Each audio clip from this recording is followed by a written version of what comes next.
আসসালামু আলাইকুম সবাইকে হেলথ কেয়ার বিউটি টিপ চ্যানেলে অনেক অনেক স্বাগতম। আশা করি আল্লাহর রহমতে সবাই ভালো আছেন।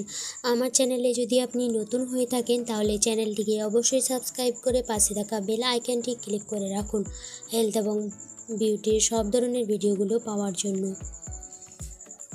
শরীরে ভিটামিন B12 ঘাটতি পূরণ করতে কি করবেন জানতে হলে ভিডিওটা প্রথম থেকে শেষ পর্যন্ত অবশ্যই দেখতে থাকুন। নাম্বার 1, ছোলা। মাংস ডিম খান না এমন মানুষের জন্য শরীরে ভিটামিন B12 ঘাটতি পূরণের আদর্শ বিকল্প হলো ছোলা।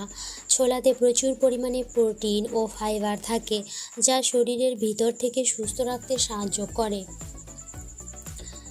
2 নাম্বার, দই। দইয়ে প্রচুর পরিমাণে ভিটামিন B12 থাকে। এক কথায় এটিকে ভিটামিন B12 অন্যতম উৎস বলা হয়। 3 নাম্বার, পালং শাক। শাকসবজি মাত্রই স্বাস্থ্যকর, তার মধ্যে অন্যতম হলো পালং শাক। এটি সুপারফুড হিসেবে পরিচিত। পালং শাকে ভিটামিন B12 রয়েছে, এছাড়াও রয়েছে ফাইবার, মিনারেল, ক্যালসিয়ামের মতো অনেক স্বাস্থ্য উপাদান। Number 4, bit. শরীরের ভিটামিন B12 ঘাটতি মেটাতে রোজের খাদ্য তালিকায় রাখতে পারেন বিট।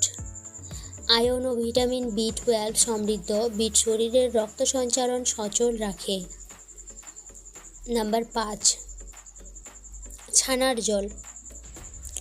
ছানার জলে রয়েছে অ্যালবুমিন ও গ্লোবিউলিন নামক প্রোটিন, যা শরীরের ভিতর থেকে শক্তি যোগাতে সাহায্য করে। ভিটামিন B12 থাকায় ছানার জল হাড় ভালো রাখতেও সাহায্য করে, কিডনির সমস্যাও কমাতে সাহায্য করে। তাই যাদের ভিটামিন B12 ঘাটতি আছে তারা এই খাদ্য তালিকায় এগুলো অবশ্যই রাখুন। ভিডিওটা ভালো লাগলে প্লিজ একটা লাইক দিন। স্বাস্থ্য ও সৌন্দর্যের সব ধরনের ভিডিওগুলো পাওয়ার জন্য চ্যানেলটাকে অবশ্যই সাবস্ক্রাইব করে সাথে থাকুন। ভালো থাকুন, সুস্থ থাকুন। আল্লাহ হাফিজ।